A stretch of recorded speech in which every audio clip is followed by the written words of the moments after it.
ತಮಿಳುನಾಡಿನಲ್ಲಿ ಲೀಡ್ನಲ್ಲಿ ವಿಜಯ್ ಕಮಾಲ್ ಅನ್ನ ಮಾಡ್ತಾ ಇದ್ದಾರೆ. ತಮಿಳುನಾಡಿನಲ್ಲಿ ಆಕ್ಸಿಸ್ ಮೈ ಇಂಡಿಯಾ ಹೇಳಿತ್ತು ಕಿಂಗ್ ಆಗ್ಬೋದು ಅನ್ನುವಂಥದ್ದನ್ನ ಹೇಳ್ತಾ ಇದ್ದಂತ ಹಿನ್ನೆಲೆಯಲ್ಲಿ ಸಹಜವಾಗಿ ಕುತೂಹಲ ಇದೆ ತಮಿಳುನಾಡಲ್ಲಿ ಏನಾಗುತ್ತೆ ಅಂತ. ತಮಿಳುನಾಡಿನಲ್ಲಿ ಲೀಡ್ನಲ್ಲಿ ವಿಜಯ್ ಕಮಾಲ್ ಮಾಡ್ತಾ ಇದ್ದಾರೆ. ಎರಡು ಕ್ಷೇತ್ರದಲ್ಲಿ ಸ್ಪರ್ಧೆಯನ್ನ ಮಾಡಿದ್ರು. ಒಂದು ಕ್ಷೇತ್ರದಲ್ಲಿ ಮುನ್ನಡೆ ಕಾಣಿಸ್ತಾ ಇದೆ, ಮತ್ತೊಂದು ಕ್ಷೇತ್ರದ ಬಗ್ಗೆ ಇನ್ನಷ್ಟೇ ಅಪ್ಡೇಟ್ ಆಗಬೇಕಾಗಿದೆ. ನೋಡ್ತಾ ಇದ್ವಿ ತಮಿಳುನಾಡಿನಲ್ಲಿ ಆಲ್ಮೋಸ್ಟ್ ಎಲ್ಲ ಎಕ್ಸಿಟ್ ಪೋಲ್ಗಳು ಹೇಳ್ತಾ ಇದ್ದಿದ್ದು 10ರಲ್ಲಿ 9 ಹೇಳಿದ್ದು ಡಿಎಂಕೆ ಅಧಿಕಾರಕ್ಕೆ ಇರುತ್ತೆ ಅಂತ. ಒಂದು ಮಾತ್ರ ಟಿವಿಕೆ ಅತಿ ದೊಡ್ಡ ಪಕ್ಷವಾಗುತ್ತೆ ಅಧಿಕಾರಕ್ಕೆ ಇರುವಂತ ಚಾನ್ಸಸ್ ಅಂತ ನಿಮಗೆ ತೋರಿಸ್ತಾ ಇದೀವಿ. 43 ಕ್ಷೇತ್ರಗಳಲ್ಲಿ ಟಿವಿಕೆ ಮುನ್ನಡೆ, ಎಐಎಡಿಎಂಕೆ 35 ಕ್ಷೇತ್ರಗಳಲ್ಲಿ ಎರಡನೇ ಅತಿ ದೊಡ್ಡ ಪಕ್ಷವಾಗಿ ಟಿವಿಕೆ ಕಾಣಿಸ್ಕೊಳ್ತಾ ಇದೆ. ಆರಂಭದಲ್ಲಿ ನೋಡಬೇಕು ಇನ್ನು ಎಷ್ಟು ಅಂದ್ರೆ ಹೋಗ್ತಾ ಹೋಗ್ತಾ ಇನ್ನೊಂದು 2-3 ಗಂಟೆಯಲ್ಲಿ ಕ್ಲಿಯರ್ ಪಿಕ್ಚರ್ ಗೊತ್ತಾಗುತ್ತೆ. ಎರಡನೇ ಸ್ಥಾನಕ್ಕಾಗಿ ಅಣ್ಣಾ ಡಿಎಂಕೆ ಜೊತೆ ಫೈಟ್ ಮಾಡ್ತಾ ಇರುವಂತದ್ದು ಟಿವಿಕೆ ವಿಜಯ್ ಅವರ ಪಕ್ಷ. ಎರಡನೇ ಸ್ಥಾನಕ್ಕೋಸ್ಕರ ಅಂದ್ರೆ ಮೊದಲನೇ ಸ್ಥಾನ ಡಿಎಂಕೆ ಸದ್ಯದಲ್ಲಿ ಲೀಡ್ ಇದೆ. 54 ಕ್ಷೇತ್ರಗಳಲ್ಲಿ ಡಿಎಂಕೆ ಲೀಡ್ ಅಲ್ಲಿ ಇರುವಂತದ್ದು. ಸೆಕೆಂಡ್ ಪ್ಲೇಸ್ ಅಲ್ಲಿ ಟಿವಿಕೆ ಪಕ್ಷ ಇದೆ. ಇದ್ರಲ್ಲಿ ಒಂದು ಕಾಣಿಸ್ತಾ ಇದೆ, ಎಐಎಡಿಎಂಕೆ ಮತ ಬುಟ್ಟಿಗೆ ಟಿವಿಕೆ ಕೈ ಹಾಕಿರುವಂತದ್ದು ಸ್ಪಷ್ಟವಾಗಿ ಕಾಣಿಸ್ತಾ ಇದೆ. ಈಗ ಮತ್ತೊಮ್ಮೆ ಡಿಎಂಕೆ ಅಧಿಕಾರಕ್ಕೆ ಇರುವಂತ ಚಾನ್ಸಸ್ ಕೂಡ ನಾವು ನೋಡ್ತಾ ಇದೀವಿ. ಯಾವಾಗಲೂ ಡಿಎಂಕೆ ಎಐಎಡಿಎಂಕೆ ಅಧಿಕಾರಕ್ಕೆ ಬರ್ತಾ ಇದ್ರು, ಬದಲಾವಣೆ ಆಗ್ತಾ ಇತ್ತು, ಅಧಿಕಾರವನ್ನ ಚೇಂಜ್ ಮಾಡ್ತಾ ಇದ್ರು ತಮಿಳುನಾಡಿನ ಜನ. ಆದ್ರೆ 2011-16ರಲ್ಲಿ ಕಂಟಿನ್ಯೂಸ್ ಆಗಿ ಜಯಲಲಿತಾ ಅಧಿಕಾರಕ್ಕೇರಿ ರೆಕಾರ್ಡ್ ಅನ್ನ ಮಾಡಿದ್ರು. ಪಶ್ಚಿಮ ಬಂಗಾಳ 293 ಕ್ಷೇತ್ರ, ಒಂದಕ್ಕೆ ರೀ ಎಲೆಕ್ಷನ್ ಆಗಬೇಕಾಗಿದೆ. 294 ಕ್ಷೇತ್ರದ ಪೈಕಿ 293 ರಿಸಲ್ಟ್ ಇವತ್ತು ಬರುತ್ತೆ. ಅದರಲ್ಲಿ ಸದ್ಯಕ್ಕೆ 230ರ ಟ್ರೆಂಡಿಂಗ್ ನಮಗೆ ಸಿಗ್ತಾ ಇದೆ. 230 ಮಾತ್ರ ಟ್ರೆಂಡಿಂಗ್ ಸಿಗ್ತಾ ಇರುವಂಥದ್ದು. ಇನ್ನು 63 ಕ್ಷೇತ್ರದ್ದು ಸಿಗಬೇಕಾಗಿದೆ. ಈ ಸಂದರ್ಭದಲ್ಲಿ 119 ಸ್ಥಾನಗಳಲ್ಲಿ ಬಿಜೆಪಿ ಮುನ್ನಡೆ, ಟಿಎಂಸಿ 109 ಸ್ಥಾನಗಳಲ್ಲಿ ಮುನ್ನಡೆ ಇದೆ.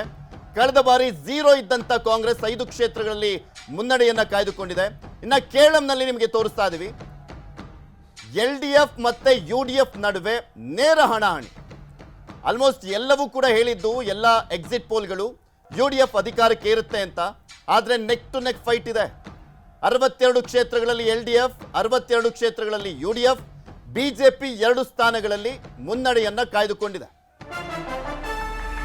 ಬಾಗಲಕೋಟೆಯ ರಿಸಲ್ಟ್ ಕೂಡ ಅಪ್ಡೇಟ್ ಆಗ್ತಾ ಇದೆ. ಬಾಗಲಕೋಟೆಯಲ್ಲಿ ಮೊದಲ ಸುತ್ತಿನಲ್ಲಿ ಕಾಂಗ್ರೆಸ್ಗೆ ಮುನ್ನಡೆ.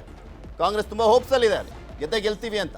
ಸಿದ್ದರಾಮಯ್ಯನವರಿಗೆ ತುಂಬಾ ಪ್ರತಿಷ್ಠೆ ಹಾಕೋಣ, ತನ್ನ ಆಪ್ತನ ಮಗನಿಗೆ ಟಿಕೆಟ್ ಅನ್ನ ಕೊಡಿಸಲಾಗಿದೆ.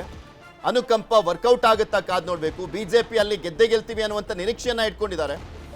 ಇನ್ನು ಮತಗಳ ಧ್ರುವೀಕರಣ ಆಗುತ್ತೆ ಅನ್ನುವಂಥ ನಿರೀಕ್ಷೆಯಲ್ಲಿದ್ದಾರೆ. ಬಾಗಲಕೋಟೆಯಲ್ಲಿ ಮೊದಲ ಸುತ್ತಿನಲ್ಲಿ ಕಾಂಗ್ರೆಸ್ಗೆ ಮುನ್ನಡೆ ಇದೆ. ಬಾಗಲಕೋಟೆಯಲ್ಲಿ ಕಾಂಗ್ರೆಸ್ ಮುನ್ನಡೆಯನ್ನ ಕಾಯ್ದುಕೊಂಡಿದೆ. ಉಮೇಶ್ ಮೇಟಿ ಅವರು ಮುನ್ನಡೆಯನ್ನ ಕಾಯ್ದುಕೊಂಡಿದ್ದಾರೆ. ವೀರಣ್ಣ ಚಲಂತಿಮಠ 2023ರ ಎಲೆಕ್ಷನ್ ಅಲ್ಲಿ 5,000 ಚಿಲ್ಲರೆ ಓಟಲ್ಲಿ ಸೋಲನ್ನ ಕಂಡಿದ್ರು. ಈ ಬಾರಿ ಗೆಲ್ತೀವಿ ಅನ್ನುವಂಥ ವಿಶ್ವಾಸದಲ್ಲಿದ್ರು. ಬಿಜೆಪಿ ಕೂಡ ಸಂಘಟಿತವಾಗಿ ಆ ಒಂದು ಎಲೆಕ್ಷನ್ ಅನ್ನ ಫೇಸ್ ಮಾಡಿಸಿತು. ಸ್ಪೆಷಲಿ ಬಾಗಲಕೋಟೆಯಲ್ಲಿ ಮೊದಲ ಹಂತದಲ್ಲಿ ಈಗ ಕಾಂಗ್ರೆಸ್ ಮುನ್ನಡೆಯಲ್ಲಿದೆ. ಉಮೇಶ್ ಮೇಟಿ ಮುನ್ನಡೆಯನ್ನ ಕಾಯ್ದುಕೊಂಡಿದ್ದಾರೆ. ಇನ್ನು ಸಾಕಷ್ಟು ಸುತ್ತಿನ ಮತ ಎಣಿಕೆ ಇದೆ. ಆ ಸಂದರ್ಭದಲ್ಲಿ ಏನಾಗುತ್ತೆ, ಹೆಚ್ಚು ಕಮ್ಮಿ ಆಗುತ್ತಾ ಕಾದ್ ನೋಡಬೇಕು. ಗ್ರಾಮೀಣ ಭಾಗದಲ್ಲಿ ಕಾಂಗ್ರೆಸ್ ಹೋಲ್ಡ್ ಚೆನ್ನಾಗಿದೆ. ನಗರ ಪ್ರದೇಶದಲ್ಲಿ ಬಿಜೆಪಿ ಹೋಲ್ಡ್ ಚೆನ್ನಾಗಿದೆ. ಬಟ್ ಆಡಳಿತ ಪಕ್ಷ ಆಗಿರುವಂತ ಹಿನ್ನೆಲೆಯಲ್ಲಿ ಕಾಂಗ್ರೆಸ್ಗೆ ಪ್ಲಸ್ ಆಗಿದೆಯಾ ಬೈ ಎಲೆಕ್ಷನ್ ಅಲ್ಲಿ ಕಾದ್ ನೋಡಬೇಕು. ಉಮೇಶ್ ಮೇಟಿ, HY ಮೇಟಿ ಅವರ ಪುತ್ರ ಉಮೇಶ್ ಮೇಟಿ ಅವರು ಕಿರಿಯ ಮಗ, ಅವರು ಮುನ್ನಡೆಯನ್ನ ಕಾಯ್ದುಕೊಂಡಿದ್ದಾರೆ. ವೀರಣ್ಣ ಚರಂತಿಮಠ ಅವರು ಆಲ್ಮೋಸ್ಟ್ 98ರಿಂದಲೂ ಕೂಡ ಆ ಒಂದು ಕ್ಷೇತ್ರ 94ರಿಂದ ಬಿಜೆಪಿಯ ಭದ್ರಕೋಟೆ ಆಗಿತ್ತು. 2 ಬಾರಿ ಮಾತ್ರ ಕಾಂಗ್ರೆಸ್ ಗೆದ್ದಿತ್ತು. ತಮಿಳುನಾಡಿನಲ್ಲಿ ಲೀಡ್ನಲ್ಲಿ ವಿಜಯ್ ಕಮಾಲ್ ಮಾಡ್ತಾ ಇದ್ದಾರೆ. ತಮಿಳುನಾಡಿನಲ್ಲಿ ವಿಜಯ್ ಪಕ್ಷ, ಟಿವಿಕೆ ಪಕ್ಷ ಎರಡನೇ ಸ್ಥಾನಕ್ಕಾಗಿ ಅಣ್ಣಾ ಡಿಎಂಕೆ ಜೊತೆ ಫೈಟ್ ಇರುವಂಥದ್ದು. ಮೊದಲ ಸ್ಥಾನದಲ್ಲಿ ಅತಿ ಹೆಚ್ಚು ಸ್ಥಾನಗಳಲ್ಲಿ ಮುನ್ನಡೆಯನ್ನ ಕಾಯ್ದುಕೊಂಡಿರುವಂಥದ್ದು ಡಿಎಂಕೆ ನೇತೃತ್ವದ ಒಕ್ಕೂಟ ಮೊದಲ ಸ್ಥಾನದಲ್ಲಿ ಮುನ್ನಡೆಯನ್ನ ಕಾಯ್ದುಕೊಂಡಿದ್ರೆ, ಎರಡನೇ ಸ್ಥಾನದಲ್ಲಿ ಟಿವಿಕೆ ಪಕ್ಷ, ವಿಜಯ್ ನೇತೃತ್ವದ ಟಿವಿಕೆ ಪಕ್ಷ ಮುನ್ನಡೆಯನ್ನ ಕಾಯ್ದುಕೊಂಡಿದೆ. ಎಷ್ಟು ಕ್ಷೇತ್ರವನ್ನ ಗೆಲ್ತಾರೆ ವಿಜಯ್ ಕಾದ್ ನೋಡ್ಬೇಕು. ಯಾಕಂದ್ರೆ ಅವರು ನಡೆಸ್ತಾ ಇದ್ದಂತ ಸಮಾವೇಶದಲ್ಲಿ ಲಕ್ಷಾಂತರ ಜನ ಸೇರ್ತಾ ಇದ್ರು. ಆದ್ರೆ ಅದು ವೋಟ್ ಆಗಿ ಕನ್ವರ್ಟ್ ಆಗಿದೆಯಾ? ಅದು ಕುತೂಹಲ ಕೆಡೆ ಮಾಡಿಕೊಟ್ಟಿದೆ. ಯಾಕೆಂದ್ರೆ ಹಿಂದೆ ಎಲ್ಲ ನಾವು ನೋಡ್ತಾ ಇದ್ವಿ, ಸ್ಪೆಷಲಿ ಚಿರಂಜೀವಿ ಎಲ್ಲ ಸ್ಪರ್ಧೆ ಮಾಡಿದಂಥ ಸಂದರ್ಭದಲ್ಲಿ ಆಂಧ್ರದಲ್ಲೆಲ್ಲ ಏನೇನಾಗಿತ್ತು ಅಂತ.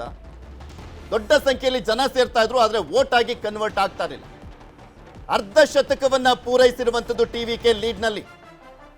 ಮೊದಲ ಎಲೆಕ್ಷನ್ನಲ್ಲೇ ಬಹುದೊಡ್ಡ ಇಂಪ್ಯಾಕ್ಟ್ ಮಾಡಿದ್ದಾರೆ ವಿಜಯ್. ಅರ್ಧ ಶತಕವನ್ನ ದಾಟಿರುವಂಥದ್ದು ಅವರ ಪಕ್ಷ ಲೀಡ್ನಲ್ಲಿ. 51 ಸ್ಥಾನಗಳಲ್ಲಿ ಮುನ್ನಡೆಯನ್ನ ಕಾಯ್ದುಕೊಂಡಿದ್ದಾರೆ. 58 ಸ್ಥಾನಗಳಲ್ಲಿ ಡಿಎಂಕೆ.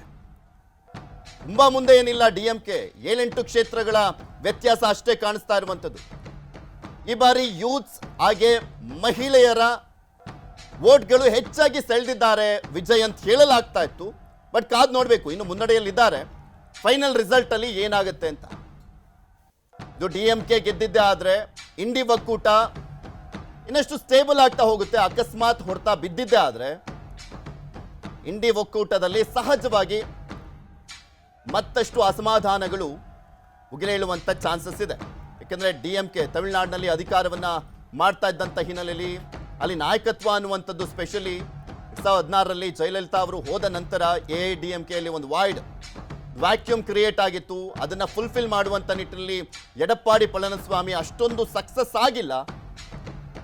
ಸ್ಟಾಲಿನ್, ಕರುಣಾನಿಧಿ ಹೋದ ನಂತರ ಸ್ಟಾಲಿನ್ ಒಂದು ಹಂತದಲ್ಲಿ ತಮ್ಮ ನಾಯಕತ್ವವನ್ನು ಪ್ರೂವ್ ಮಾಡ್ಕೊಳ್ತಾ ಇದ್ದಾರೆ. ಅದು ಲೋಕಸಭೆ ಎಲೆಕ್ಷನ್ ಅಲ್ಲೂ ಕೂಡ ಪ್ರೂವ್ ಮಾಡ್ಕೊಂಡಿದ್ರು. 2026ರ ವಿಧಾನಸಭೆ ಎಲೆಕ್ಷನ್ ಅಲ್ಲಿ ಸ್ಟಾಲಿನ್ ಗೆಲ್ಲುವ ಮುಖಾಂತರ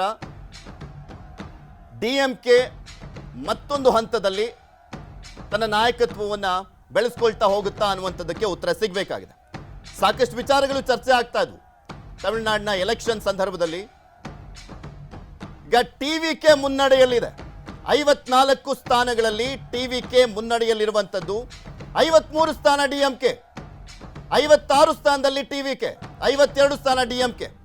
ಹೆಚ್ಚಿನ ಸ್ಥಾನ ಈಗ ಮೊದಲ ಪ್ಲೇಸ್ನಲ್ಲಿ ಟಿವಿಕೆ ಪಕ್ಷ ಇದೆ. ಡಿಎಂಕೆ ಹಿನ್ನಡೆ. ಕ್ವೈಟ್ ಇಂಟ್ರೆಸ್ಟಿಂಗ್ ತಮಿಳುನಾಡು ಎಲೆಕ್ಷನ್ ಆರಂಭದಲ್ಲಿ ತುಂಬಾ ಇಂಟ್ರೆಸ್ಟಿಂಗ್ ಅನಿಸ್ತಾ ಇದೆ. 234 ಕ್ಷೇತ್ರ, 118 ಬೇಕಾಗಿರುವಂಥದ್ದು ಮ್ಯಾಜಿಕ್ ನಂಬರ್. ಯಾರು ಮ್ಯಾಜಿಕ್ ನಂಬರ್ ತಲುಪ್ತಾರೆ, ಅಥವಾ ಇದೊಂಥರ ವೈಲೇಷನ್ ಗೌರ್ಮೆಂಟ್ ಆಗ್ಬಿಡುತ್ತಾ ಅನ್ನುವಂಥ ಪ್ರಶ್ನೆ ಕೂಡ ಉಟ್ಕೊಳ್ತಾ ಇದೆ. ಈಗಿರುವಂಥ ಟ್ರೆಂಡ್ ಅನ್ನ ನೋಡ್ತಾ ಇದೆ. ಹಂಗ ಅಸೆಂಬ್ಲಿ ಆಗ್ಬಿಡುತ್ತಾ ತಮಿಳುನಾಡಿನಲ್ಲಿ ಅನ್ನುವಂಥ ಕುತೂಹಲಕ್ಕೆ ಉತ್ತರ ಸಿಗಬೇಕಾಗಿರುವಂಥದ್ದು. ಟಿಎಂಸಿ 109 ಸ್ಥಾನ ಪಶ್ಚಿಮ ಬಂಗಾಳದಲ್ಲಿ, ಬಿಜೆಪಿ 119 ಸ್ಥಾನ. ಬಿಜೆಪಿ ಅತಿ ದೊಡ್ಡ ಪಕ್ಷವಾಗಿದೆ. ಸಿಂಗಲ್ ಲಾರ್ಜೆಸ್ಟ್ ಪಾರ್ಟಿಯಾಗಿ ಸದ್ಯಕ್ಕೆ ಟಿವಿಕೆ ಕಾಣಿಸ್ಕೊಳ್ತಾ ಇದೆ ತಮಿಳುನಾಡಿನಲ್ಲಿ. ಈಗ ಸಿಗ್ತಾ ಇರುವಂತ ಟ್ರೆಂಡ್ ಇನ್ನು 150 ಸ್ಥಾನದಷ್ಟೇ. ಇನ್ನು 84 ಸ್ಥಾನಗಳ ಬಗ್ಗೆ ಮಾಹಿತಿ ಬರಬೇಕಾಗಿದೆ. ಅದರದ್ದು ಏನಾಗುತ್ತೆ ನೋಡಬೇಕು. ಪಂಚರಾಜ್ಯಗಳ ಚುನಾವಣೆಯ ರಿಸಲ್ಟ್ ಅನ್ನು ಅಬ್ಸರ್ವ್ ಮಾಡ್ತಾ ಇದ್ದೀರಾ.